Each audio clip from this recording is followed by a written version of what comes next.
You might remember growing up with books like The Snowy Day and The Patchwork Quilt. These were some of the first books featuring Black children and Black families.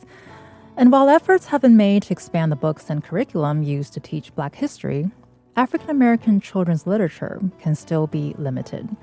This is Where We Live from Connecticut Public Radio. I'm Catherine Shen. Today, Black Authors joins us to talk about what diversity should mean in children's literature. From characters to stories and themes, we'll talk about what's being done to expand diversity within diverse books.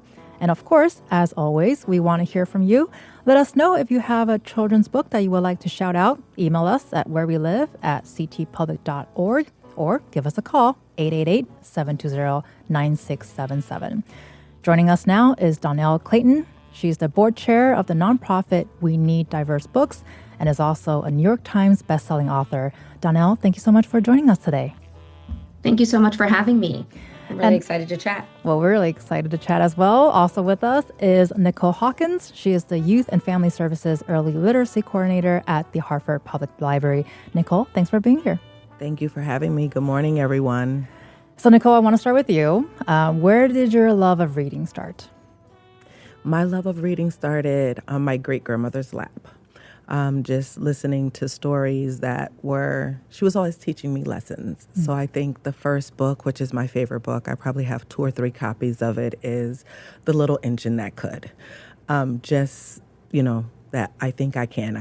That phrase still lives in me as I try to do things, and my great-grandmother's like, there's no such word as can't. She was just always trying to empower me, to help me to believe in myself. And so there were a lot of books like that for me, little golden books, but all those books had animals in them. None of them really had characters that looked like me. And as you were making the introduction, I thought about, oh yeah, that's right, Snowy Day and Peter's Chair come to mind now, but that was certainly after the engagement with the golden books. Well, I wonder sometimes too, when your memory is triggered, it tells you something because you can't immediately remember what you're exposed to, right? And do you remember, I guess another question for you would be if you remember when and where you first saw yourself in literature. I would say it wasn't until I was older, so I'm sure there were books, but I don't remember feeling like I saw myself in anything. I mean, maybe when I started reading older books like Disappearing Acts and some of the Terry McMillan books, but as a child, no. I remember starting to be an educator and maybe reading The Snowy Day and Peter's Chair. And then I thought about this, and what came to mind was Colors Around Me by Vivian Church. That book was published in 1971. And I remember coming across it. I worked in Bloomfield at a daycare and saw this book. And I was just like, oh my gosh, it was all about the different skin tones. Of course, it was relating us all to food, but I was just so happy to see it that it became a constant favorite of mine. I have a copy now. And so that is the first book where I felt like, as an educator, I'm going to show children a book of pictures with people that look like them and are is beautifully illustrated. And also the beauty of it is it a book that is in our own voice? Like who's writing the book also began to count for me as an educator. Well, and using that book as an example to sort of counterpoint to, I think there are so many picture book biographies about historical figures like Rosa Parks, Harriet Tubman, and Martin Luther King Jr. And I think we can all kind of see those picture book covers in the bookstore and the library. And it feels like a lot of early children's literature with Black characters or Black people and stories, they tend to focus on slavery and the civil rights movement. And as you say, who are these books written for? Who are they written by? Growing up, is that what you saw as well? I would say yes. I just remember history books and being in class and seeing a lot of the pictures of Harriet Tubman, and just all of the pictures seem to be showing us as enslaved people, and coming out of that. And while there was power in that and I felt empowered, I definitely felt a sense of like, we're more than that. I think looking at the people in my family, I felt like I don't see anybody who looks like, my grandmother or my mom. And my aunts, people around me. So there was a lot of historical pictures that didn't quite relate to who we are. Now, I find those images beautiful, especially now knowing that what the civil rights leaders did and all that Harriet Tubman did. And so there's empowerment in that. But, like, where are the books about us and characters like Pippi Longstockings and that kind of carefree, just enjoying life, seeing yourself in many different ways, not as these people who are connected to the struggle and coming. We are that, but we're so much more. And considering, you say historical, you tend to think, or at least I tend to think, hundreds and hundreds of years ago, but it's actually not. It's not. And I just found out recently that a lot of the pictures that we see that are depicted in black and white are color versions, but they just put it out like that. I was like, how deceived have I been? Is it to make it seem like that was so long ago? Is there a disconnect in not seeing us in living color? Are you still not trying to show who we are as a people, kind of like taking away that live and living color, like the feeling and the passion behind it just kind of dulls down into this black and white image. And recently, as I was getting prepared to do the show, I found out that I believe it was, Gwendolyn Clark-Reed. She is a part of the Hartford Changemakers that the HPL website highlights, and she was the image of Aunt Jemima for 18 years. And I just remember seeing that box of pancakes. It is a staple in my house even now, but just how beautiful that picture looked. Yes, she was wearing a scarf on her head, but so was I going to make breakfast. It just wasn't, she didn't look like she was, suffering or just like trying to escape being enslaved, that kind of thing. So when I found out recently that, oh my gosh, this is someone who is connected in roots to Connecticut and Hartford, I was like even prouder, like, wow. That's amazing. Yeah. You learned something new. Well, and just because you've been sort of taking us back to what you've discovered recently, and as you're talking, I'm reminded that I think what sort of blew my mind was Ruby Bridges. Who was the young black girl who was not allowed to go to a school that was all white students. And I had a similar experience where I feel like I've only seen those photos depicted in black and white. And I remember realizing this was in 1960, which is amazing, right? It's not that long ago. And so, Donnell, I want to bring you in here. I'm curious to hear if this resonates with you. Do you have a similar experience growing up, going to the library or the bookstore, and whether or not you saw books that represented you? I think it's pretty similar. I did grow up reading a ton. I went to the library every day after school and the bookstore every Saturday with my dad. I was a very spoiled, rotten little child, but books were my thing. And I did see a lot of The People Who Could Fly by Virginia Hamilton and Julius Lester. There were some illustrated folkloric tales that he was retelling. And then I got to fall in love with Roll of Thunder, Hear My Cry, and all of these kinds of books, which were fortifying, right? They told me where I was from. They told me the great stock from which I was built. But I was also looking for magic. I was looking for dragons. I was looking for out of space adventures. I was looking for the drama, frankly, the first kiss, the first dance. And that I wasn't finding. And we need the picture book biographies. We need to know that this is a tapestry and a quilt of experience. But we also need the fun, because when you only find yourself in literature where the bruises of your background are pressed upon, but never the other things, how do you build the imaginations of young people to know that they can dream secondary world fantasies built from, the Black American experience or other experiences, or to build futures, right? Like Octavia Butler. If you aren't fortified in your reading to build your imagination, to see yourself outside of history and the confines of history. So I did get to see myself, but they were historical renderings. They were rooted in the pain and suffering. But I was looking for magic. So I didn't get a lot of that until I met Octavia Butler's work much later. Well, and I wonder if, because you did not see what you were looking for, was that a driver for you to start writing those stories? And tell us about the stories that you've been writing and the stories that you were able to publish, and why is it important for you to sort of, because you're very much in the fantasy sphere. Why is it important for you to be able to tell stories from that perspective?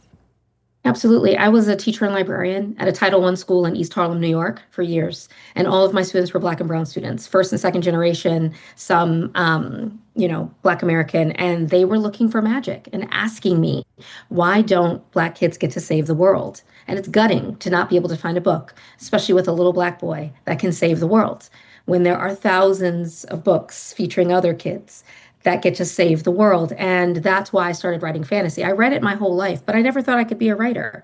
Writers didn't come to my school. I thought to be a writer, you had to write a book and die, and then the teacher put it on the shelf or in the library. So Right. I didn't know it was a real gig. So I didn't start writing until much later, till my late 20s. And fantasy, because that's what I grew up reading. My dad is a big sci-fi fantasy nerd. I just wanted to read the things on his shelf. I wanted to read Anne Rice, Isaac Asimov, Tolkien, all of that stuff. And there, I couldn't, find many Black people in that. And I thought, why don't I center, build a table for all readers, but center the experiences of Black children.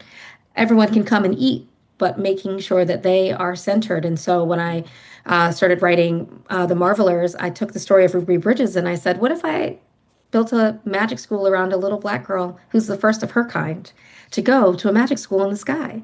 But it parallels all of that history, but it's put in a magical context. So I was really inspired by where we come from, but I wanted to create, what is the future? What's next? Where's the magic? So that's just me always looking for something more interesting. I grew up in the suburbs. It was boring.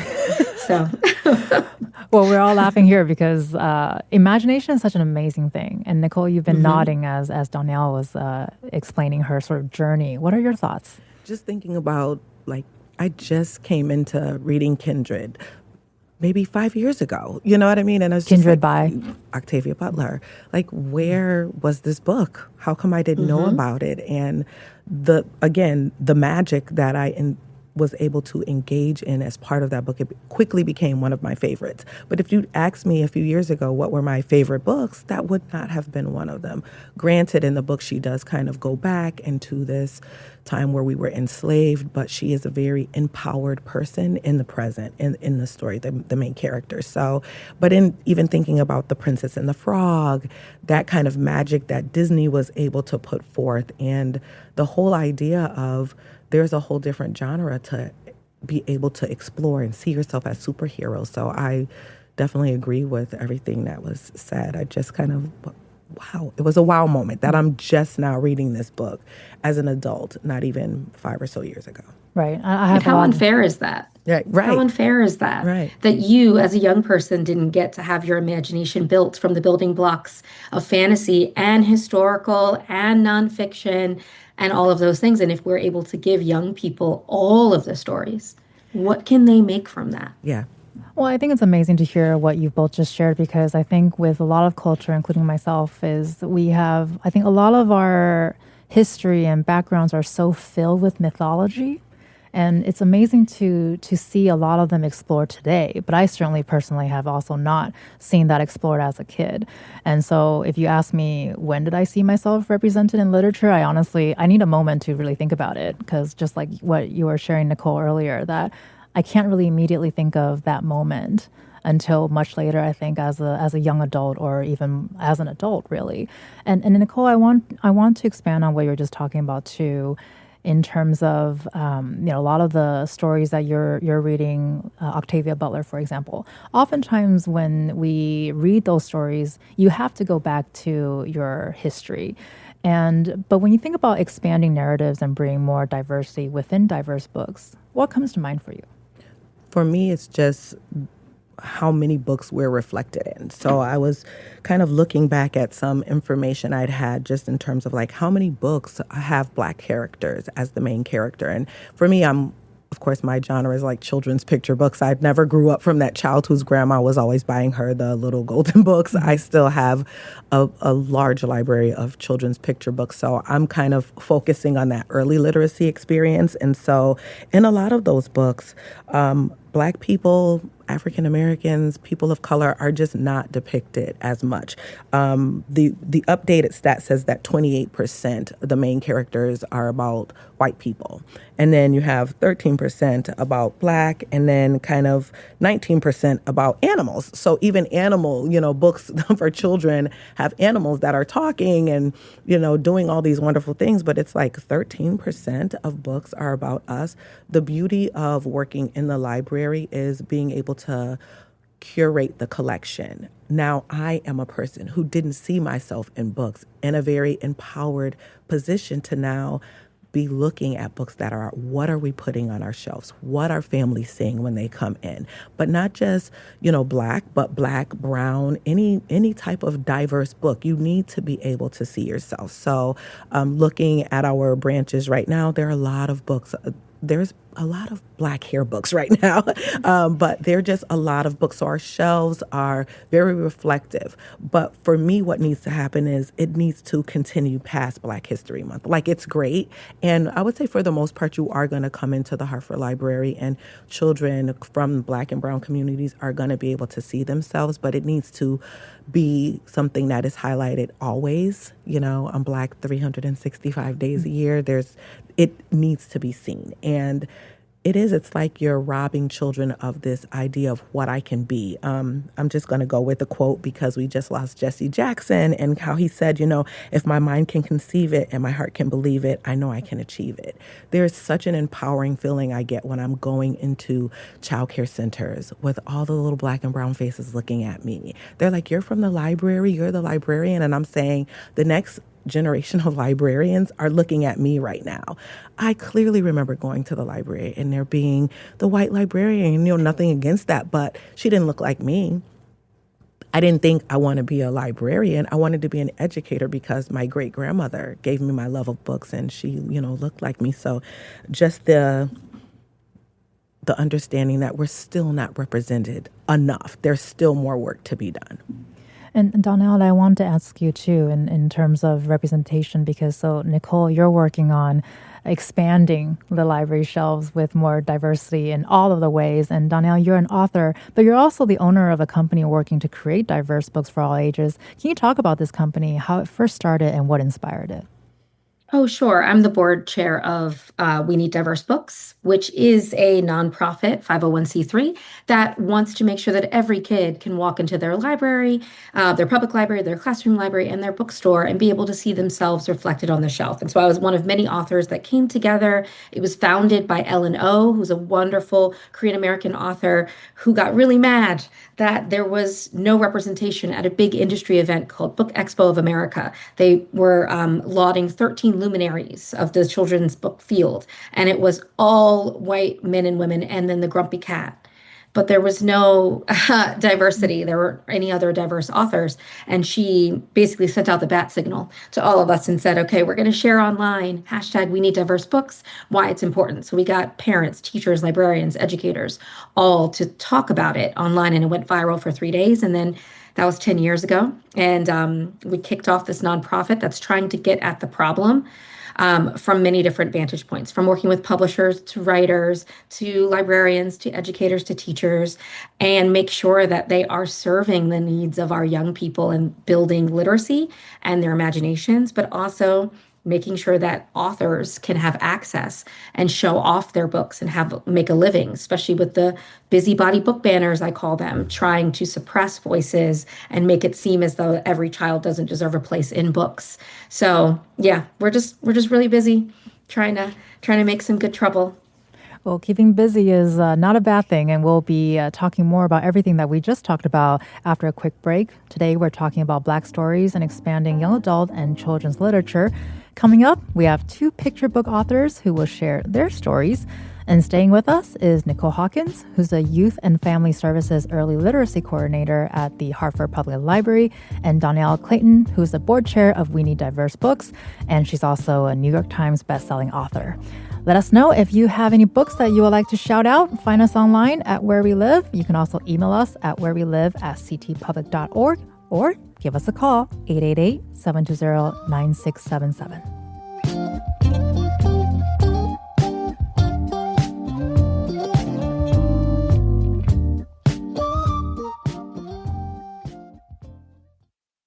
This is Where We Live from Connecticut Public Radio. I'm Catherine Shen. Seeing yourself in a book can open a world of possibilities. But diverse books need more than diverse characters, they need diverse stories as well.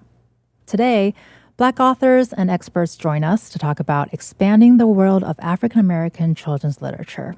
Still with us is Danielle Clayton, who's the board chair of We Need Diverse Books, and also with us is Nicole Hawkins with the Hartford Public Library. And now joining us is Gwendolyn Wallace. She's a children's literature author, PhD student, and public historian. Gwendolyn, thanks so much for joining us today. Thank you so much for having me. I'm so excited to be here. And also with us is children's book author Valerie Bowling. She is a longtime educator and author of books for children and educators. Both, Valerie, thank you so much for being with us as well. Thank you so much, Catherine. I'm so glad to be here. And so, Gwendolyn, we'd love to kick off with you here. Have to ask you, where did your love of reading and writing and creating first start? My love of reading and writing and creating definitely came from storytelling with my parents. Before I could even read or write, my parents made a very intentional tradition, which is that every night before I went to bed, they would sit and tell me a story. And it was almost never from a book. It always had to be from, the top of their minds.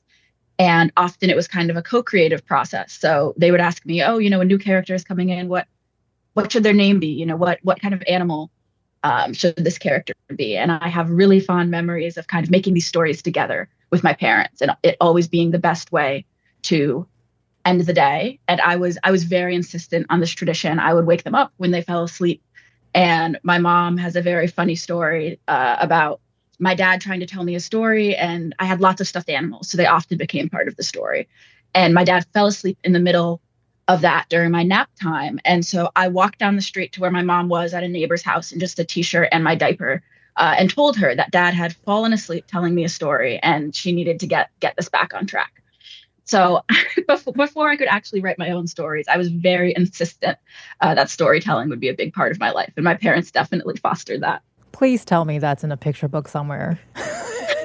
Not yet. Not yet. I'll have to call my mom after this and get some details from her. I would love to read that. And I can really see that actually as images. And I love that so much because I feel like, and with what everyone has shared with us so far in terms of where the love of reading came from, it seems like it started from the home. And there's something very magical and it gives me the warm and fuzzies. And I'm also a big stuffed animal fan. So that was also very much a big part of my reading. And dare I admit it, today as well. And Gwendolyn, you also have a bit of an unconventional path to becoming a writer, starting when you were a student at the Exeter Academy in New Hampshire, all the way to the early days of the pandemic. Can you tell us a little bit about that? Of course. Yes, I did have an unconventional route to writing children's picture books. It actually started for me during the pandemic. I was studying abroad at that time. I was doing my undergraduate degree at Yale University. And in the middle of my study abroad program, unfortunately, we all had to go home because this was March 2020. And on the way back from my abroad trip, I, along with about a third of the people on my study abroad trip, actually got COVID coming back. And so I went back to my parents' house in Danbury, Connecticut, and was very, very sick for many months. And it was there that I actually started exploring my old picture books and really thinking about them. The semester before, I'd taken a course on early childhood education because I'd always worked and volunteered in early childhood education. And I just found myself reading so many picture books. I think, like Nicole and Danielle were talking about, most of them that featured Black characters were about history or kind of the classic love your skin, love your hair books, but no Pippi Longstocking, no magic. And I said, I think maybe I could write something like this. I have something to add here. And so it was really in my childhood bedroom, very sick, surrounded by all of my old children's books, that I started writing my first picture book manuscript, which became The Light She Feels Inside. And I still continue to do that. Even now, I'm a PhD student at MIT in the History, Anthropology, and Science and Technology Studies program. I consider myself mostly a historian of science and medicine, but I study race, gender, technology, science, and its intersections. And I try and put all of those themes into my children's books. I love that it was in your childhood home, in your childhood bed, because it feels like it came back full circle with your parents telling you stories, and now you're telling stories from the same bed. How does that make you feel? I feel like I'm getting very sort of tingling in a good way hearing that story. Every time I tell this story, it makes me really emotional. I feel so lucky for the childhood that I had with parents who really fostered so much of my creativity, and also with parents who fostered my love of reading. My parents did not really limit what I could read. They weren't necessarily checking up on what I was reading. They let me read anything and everything I could get my hands on. And I feel so grateful that they let me explore the world in that way. And so just thinking of them and their love, and at this time when I really felt lost, when I think throughout my whole life, I've always been a busybody. I've always been somebody who, wanted to get straight A's in school and a bit of a perfectionist. And so at this time where I was feeling very ill, feeling very uncomfortable in my body, feeling like I couldn't do work in the way that I wanted to, it just really, I don't know, it almost brings me to tears every time I talk about it. Just that it was looking at my picture books and being with my parents and writing picture books of my own that really saved me at that moment, that really made me remember what I love to do.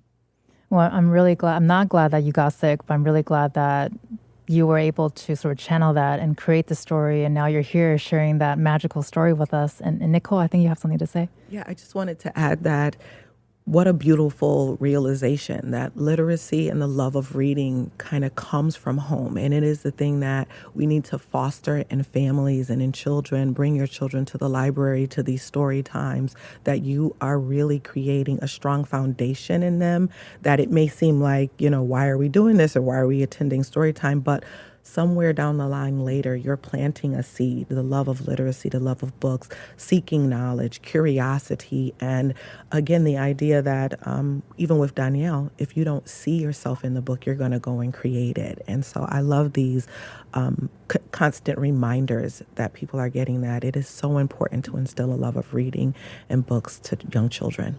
And And our ancestors fought for this. Exactly. Don't forget, Yes. anti-literacy laws are back Yes. with us right now with the book banning. They fought for us to have the freedom to read. So it is imperative on all of us to make sure that the children are reading, especially our children, because I wouldn't be a reader if it wasn't because of my grandparents and my great-grandparents who passed down the tradition because they were not allowed to go to the library.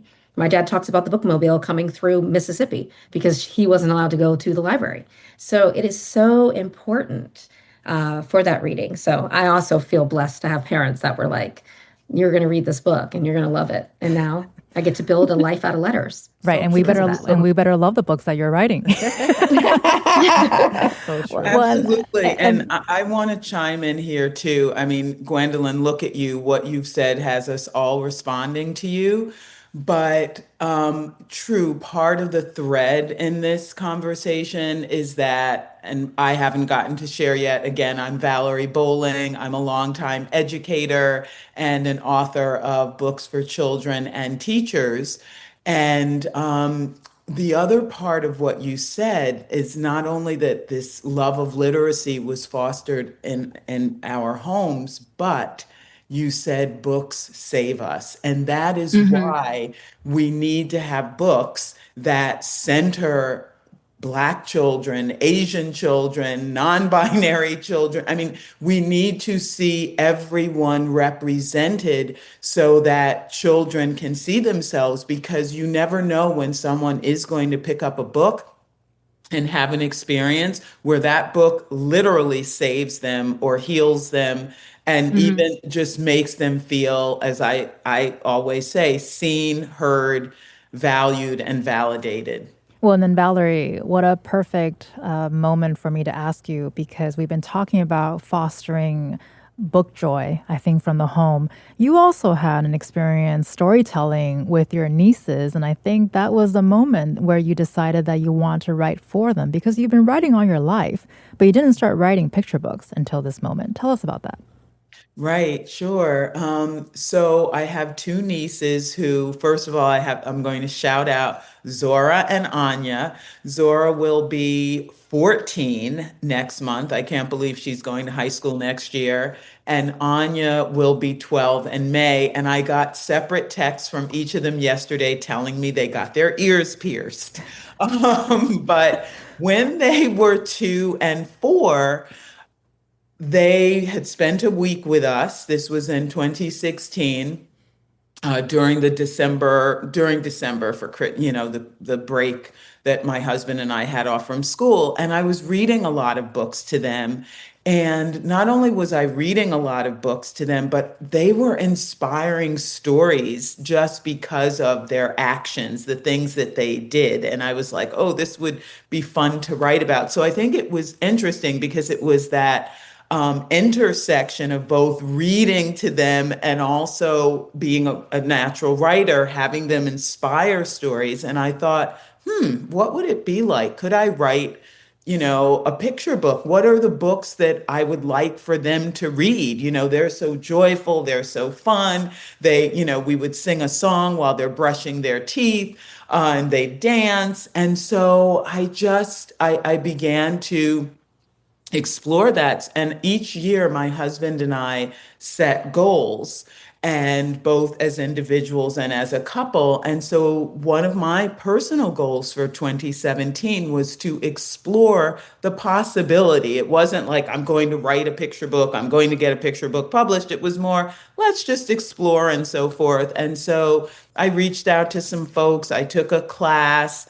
I talked to bookstore owners. I talked to some friends who are published authors and illustrators, and that was how my journey began. I began to write, and then I began to query too early, mid 2017. I think I started querying in June.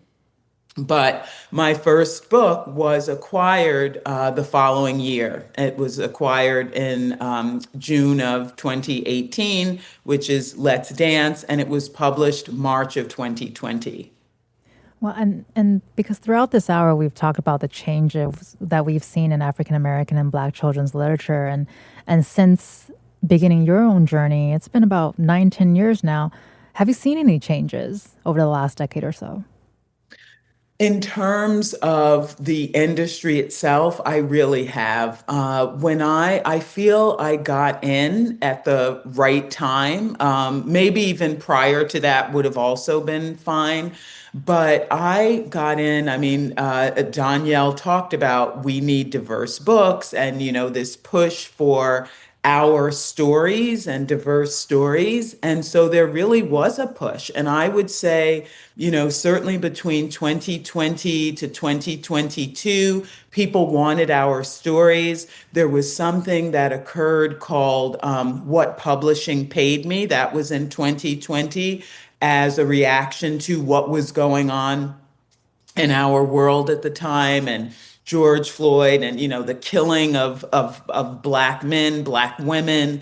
And so there were a number of white creators who came out and they publicly said, this is what I was paid as an advance for a picture book or for a middle grade novel. And Black folks in particular was saying, woof, we weren't paid anywhere near that. We also don't have a lot of our stories out there. As Nicole said, even statistically speaking, in picture books, there are more picture books featuring animals than Black people. So because of that, publishers were trying to do the right thing. They wanted to make efforts to acquire more of our books, to pay higher advances, to do a bit better by us. But then I remember actually my early reader series, Rainbow Days with Scholastic, was in response to a call that Scholastic had made to have books with characters of color. I'm trying to remember if it was BIPOC or if it was even specifically Black. I think it was BIPOC characters written by BIPOC creators. And so there was this real push for that. And now I don't see that. As you know, our books are on banned book lists. I know I had a school visit and I See Color was coming out. It had not even been published. The school visit was in the spring. That book was coming out in June. And I was going there to, read and talk about my first 5 picture books, 1 or 2 of them, which are joy books and fun about dancing, learning how to swim, ride a bike, playing outside, music.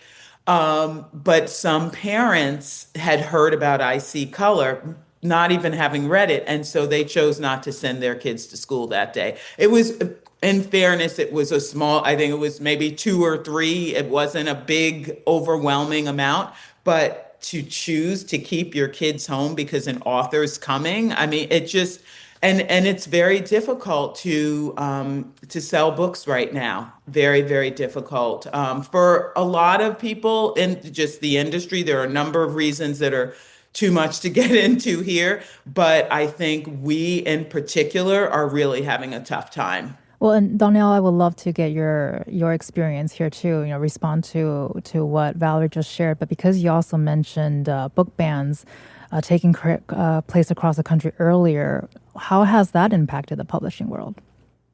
Oh, like Valerie said, we don't have enough time to get into their mess. But because of what's going on in the country, we've got a lot of publishers pulling back on their commitments to diversify the shelves. And they are obeying in advance, and they are not actually supporting diverse titles any longer. I'm seeing it in the numbers. I run We Need Diverse Books. I'm seeing it in the fact that so many of my colleagues can't get school visits, like Valerie talked about. I've been soft banned. I'm banned in Florida and in my home ancestral state of Mississippi. For the books that I write. It's magic. It's not real, but who knows why? And because of this desire to suppress and to rewrite history and to erase, especially Black stories and Black people from children's books, we were doing too well. And so with the swing of justice comes the hammer, you know what I mean, of backwards thinking. And so yes, it's hard to sell books right now. Publishers are tightening up, and we're the first ones to go because our books get banned. So therefore we can't make money. People used to think it was a badge of honor to get banned. It is not.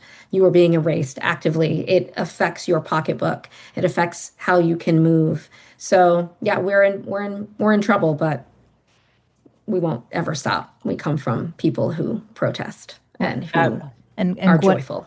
Exactly. And Gwendolyn, what has your experience been like in terms of the industry or in your own sphere? Yeah, absolutely. I agree so much and resonate so much with what Danielle and Valerie have said. I think, I just want to offer so much of my thanks to We Need Diverse Books, to Danielle, to the work that people like Danielle and Valerie were doing, because I think I also kind of feel like I made it just in time. I came into the industry at the right time in 2020 that, I was young. I was just finishing up my undergrad. And I had this manuscript, and it was because of organizations like We Need Diverse Books, because there were so many Black picture book creators who wanted to uplift and support new and emerging Black picture book creators, that I felt so much support, that I came in, I started following publishers, I started following librarians, I started following authors, and got so much support for all of my manuscripts. And that's eventually how I got a deal for The Light She Feels Inside, and then my books later. And I think that both Danielle and Valerie are totally right that in the last few years, there has been almost a full reversal of that kind of openness, that kind of appreciation for Black stories. I really appreciated both Nicole and Danielle's shout out for Octavia Butler, because my next book is actually the first picture book biography of Octavia Butler coming out hopefully next year, called Imagine New Suns. But before I wrote that biography, I was writing so many other picture book biographies of Black authors pretty recently. And I kept hearing back from publishing companies, there actually already is a biography for that person. And that was so baffling to me, because I was thinking back, when I was in first grade, second grade, how many picture book biographies did I have to read about George Washington, about any number of white figures in history who, of course, their stories deserve to be told, but they get to be told more than once. Mm-hmm. And, it's baffling to me that somebody having a biography already would be would dissuade, somebody else from writing one. Like I couldn't bring my own take to it. Like people's lives don't have thousands of stories that could be told about it. And so that to me is that me really feeling the openness, the welcome that I felt in the industry when I first started to feeling now that a lot of those opportunities have closed. And I think that's why, like you said, Catherine, book banning is incredibly popular right now. And I always try to emphasize and be explicit that it really is an act of violence, that, like Valerie was saying, books save life and saves lives. And that having an inclusive classroom, having, diverse books isn't just something nice or kind. It's teaching accurate history. Either you're teaching history accurately or you're teaching it inaccurately. And if you don't have books that reflect a lot of experiences, then, you don't have an accurate picture of reality. And I try to be really explicit that banning books is violence. And Gwendolyn, I think you just culminated the entire experience of the conversation we've been having. And I have to go to break soon, but want to get very quick thoughts from Nicole. Well, first, I want to extend a welcome to all of you. Banned books or not, you're welcomed at the Hartford Public Library. We are the place for banned books, for author reads. I have been trying to put more authors in front of young children, and just everything you said resonates. But just one stat that I found, that in 2020, 46% of Black books were created in our own voice. Now in 2025, that's the vast majority of them. So maybe that also speaks to why there's less money being given to our stories, because they're being told we're taking them back and owning them now. And where's the investment in that? Our panel will stay with us after the break. If you have a favorite book to shout out or you want to share your own experiences, let us know. Give us a call, 888-720-9677.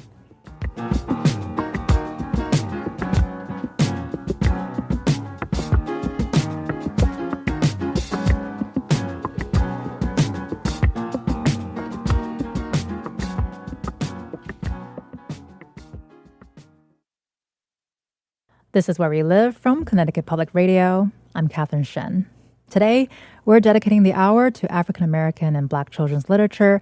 And I just want to start off by sharing an email that we received from a listener. Laura shared with us. I just wanted to share that while I'm not African American, I read a book with my daughter that she absolutely loved. The main characters were twin Black girls that were princesses. It's called Twinchantment, and it has a lot of magic and fun adventure that my daughter was able to relate to and get lost in. Well, thank you so much, Laura, for sharing that story with us. We really appreciate it. And Gwendolyn, I want to kick back with you here because earlier you shared your background in science. We'd love to know more about how you were able to marry your passions for STEM and literature. And if you have any advice that you would give to young writers who have multiple interests and maybe they might think, oh, I can only do one.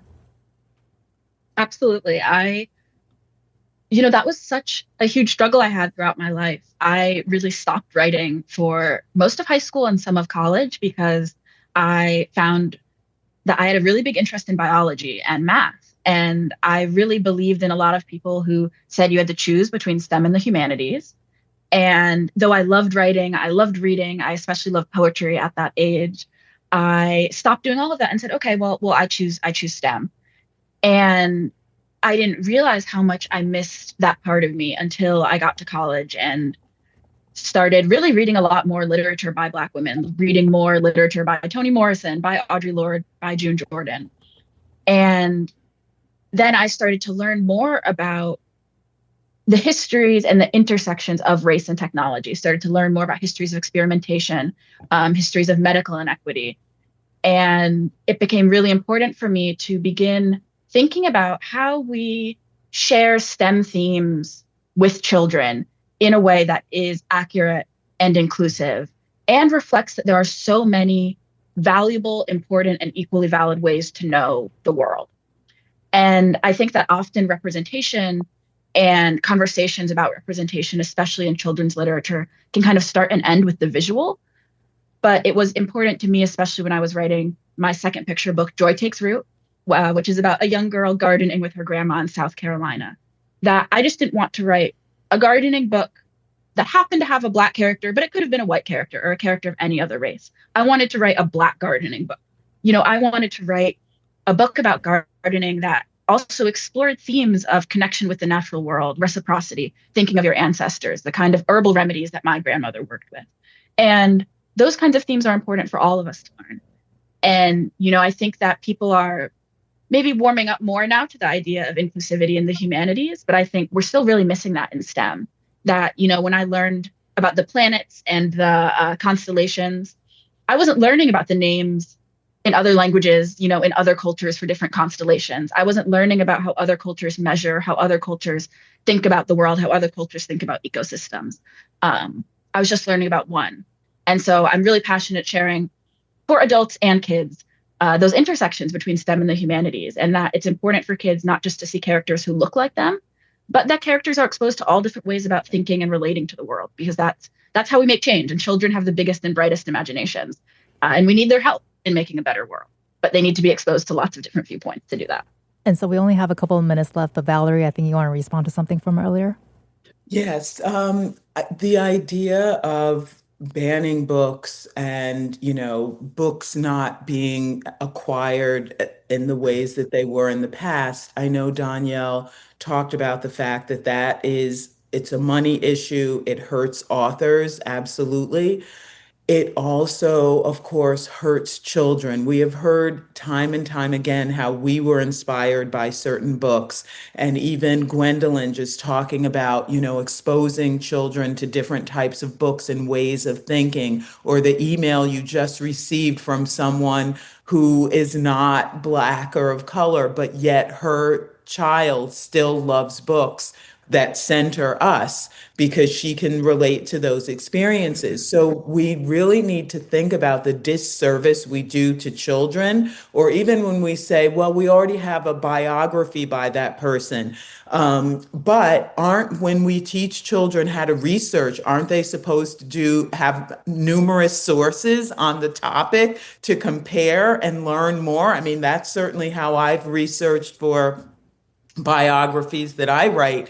So we are depriving children not only of positive experiences, but of their education. This goes really deep. And so I just want people to know that. And I'm just going to I have to shout out, because Gwendolyn did earlier, Danielle and We Need Diverse Books, because I am both of We Need Diverse Books mentee. My mentor was the amazing Kelly Starling Lyons, and I also served as a mentor to Ashley Murray.